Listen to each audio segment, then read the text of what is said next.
Let's see if this works.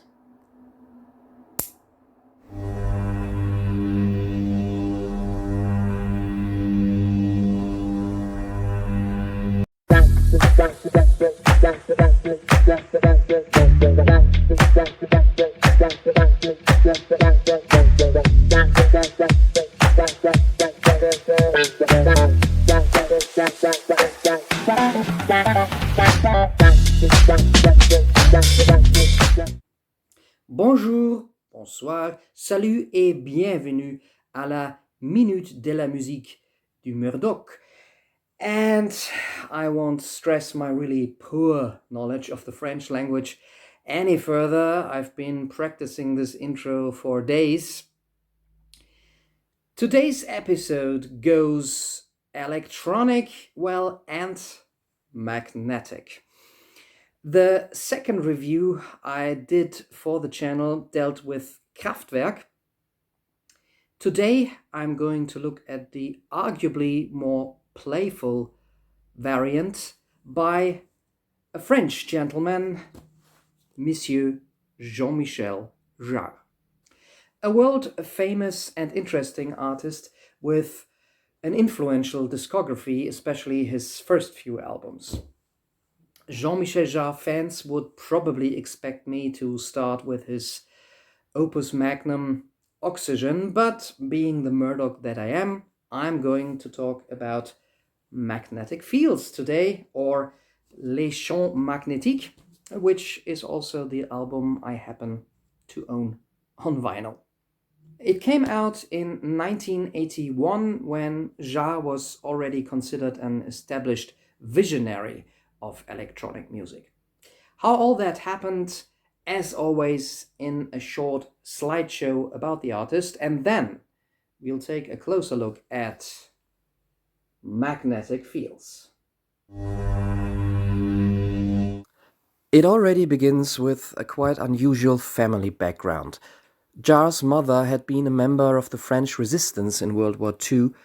His father was the famous composer Maurice Jarre, known for his classic film scores to Lawrence of Arabia and Dr. Zhivago, for example.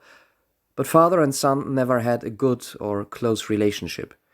Maurice soon left the family after Jean-Michel's birth and went to the USA. Jean-Michel grew up with his mother and grandparents in Lyon. But also his mother's family had a strong musical side, and during his childhood, Jean-Michel was influenced by street musicians, but also jazz and modern classical music from France.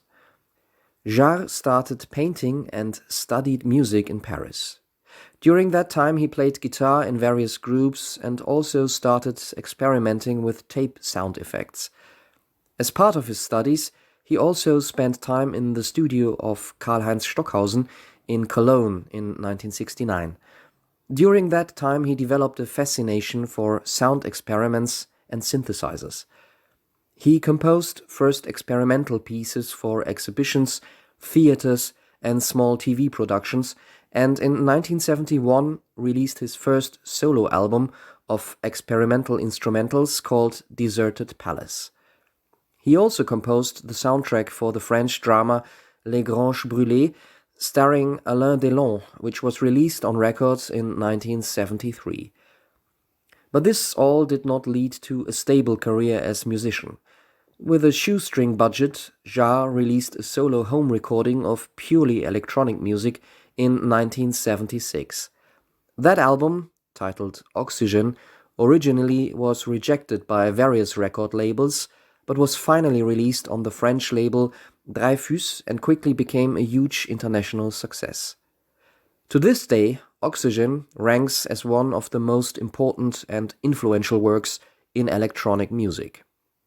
The follow-up, Equinox, came in 1978, continuing the style and sound of Oxygen, and again sold several million copies worldwide.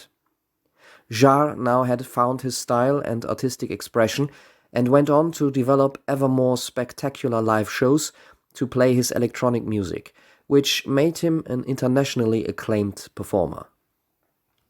Jarre took his time until his next project, 1981's Les Champs Magnétiques, internationally released under the name of Magnetic Fields. Alors, that's the album I'll talk about. And this copy here, this pressing, was released on the red Polydor label. That's the usual Polydor label, and it is a Dutch pressing from 1981. I love the cover artwork here. I mean, even Jean-Michel Jarre's hair looks like those iron filings that you may remember from physics classes as an example to demonstrate magnetic fields, in fact. And the French superstar that he was by then, he's got the world in his eyes. Also, the artwork or the design of this, the inner sleeve or this inner jacket, is quite minimalist, very functional, but I quite like it. It must have looked extremely modern for 1981.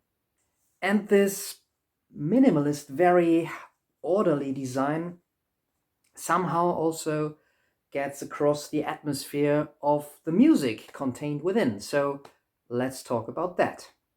If you had asked me before cramming information about Les Champs Magnétiques from the internet, I would have been 100% convinced that this was Jarre's third album and that Oxygen was his debut.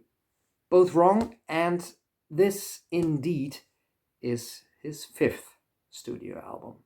The title, Magnetic Fields, in French is a wordplay because, spoken in French, it sounds like both magnetic fields but also magnetic songs, as is also indicated on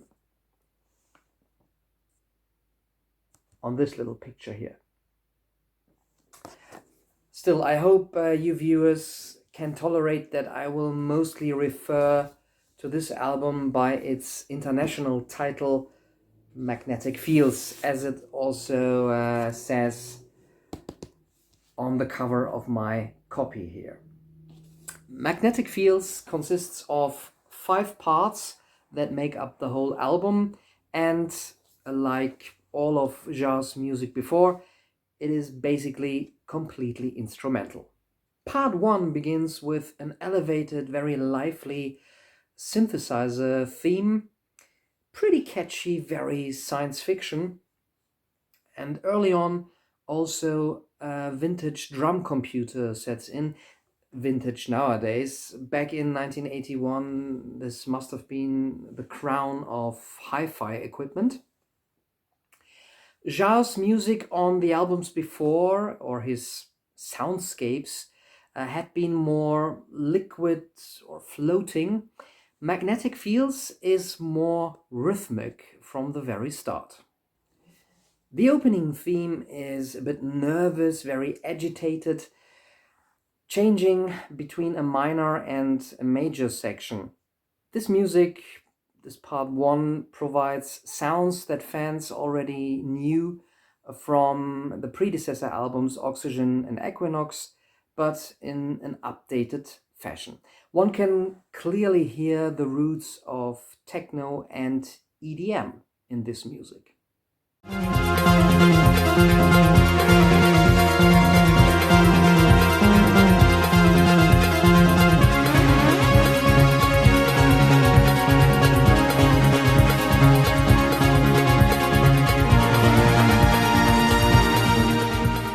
After about 6 minutes, this theme, however, is superseded by a less structured and more dystopian sounding section that consists of only synthesizers and alienated voices.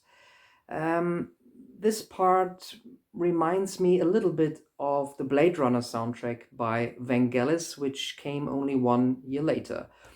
It was a good time for dystopian synthesizer music.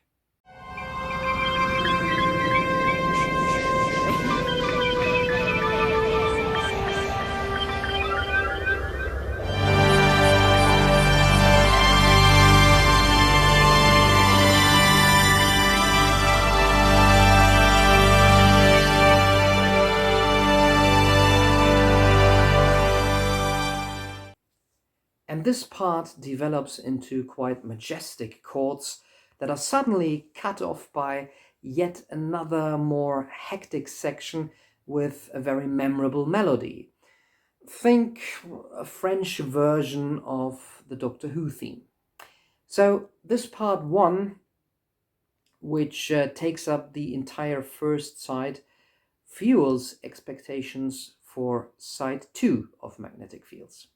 While part 1 is a long track that consists of clearly distinct sections, the different bits on side 2 are divided into several parts.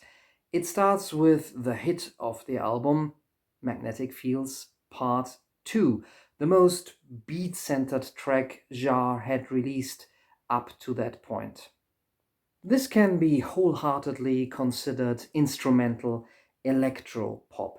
It is very catchy, with one of those typical Jar melodies that are very playful but almost seem a little bit simplistic and are simply very pleasant on the ears. It's not surprising that this was also deemed suitable as a single. This tune sticks with you like a magnet.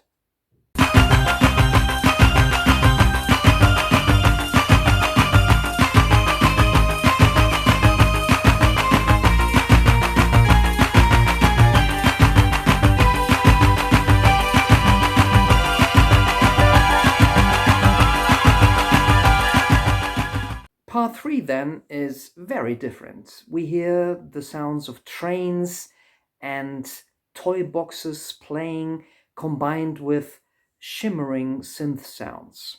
This is clearly the most avant-garde moment of the album and arguably more adventurous than the music on Oxygen and Equinox. Although it is the least accessible part of Magnetic Fields, Part 3 has a strangely mesmerizing quality.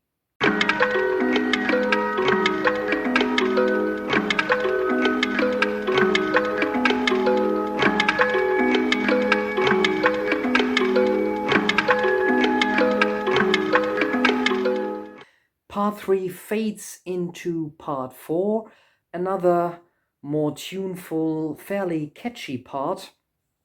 It has again a very playful melody and basically a bossa nova or samba rhythm. It even features vocoder vocals, and it reminds me of melodies that British synthpop acts of the times could have come up with, OMD for example. But the track becomes slightly more experimental in its last third. Well, and then we have The Last Rumba, a track that is very separate from the other ones. It's probably a token of Jar's humor because he closes this album with a cheesy lounge tune that sounds like a synthetic all-round entertainer in the lobby of a cheap hotel. Such a musical left field turn, however, was already featured on the predecessor album Equinox, where he included a section that sounded like the synthesizer version of an accordion player in the streets of Paris or in a small bistro. Part 5 is deliberately plastic and tongue-in-cheek. I can live with it. By the way, Jar would call his next album Music for Supermarkets. So, what is magnetism? It is a physical phenomenon caused by a magnetic field that makes objects attract or push off each other. And that is what also happens to some extent in the music on this album. Some parts go hand in hand and flow into each other, while others are more disjointed and separate than on Jarre's famous two predecessor albums. So that makes for a less unified and in itself less well-rounded album, but at the same time there is more diversity and a certain playfulness to this release. So ultimately, this might not be as revolutionary or magical as, for example, Equinox, but still, this is extremely groundbreaking music for 1981, filled with great Jarre moments. If you enjoy Oxygen or early electronic music in general, Magnetic Fields definitely is a more than worthwhile pick to continue in Jarre's discography. Now, if I could only separate these two again.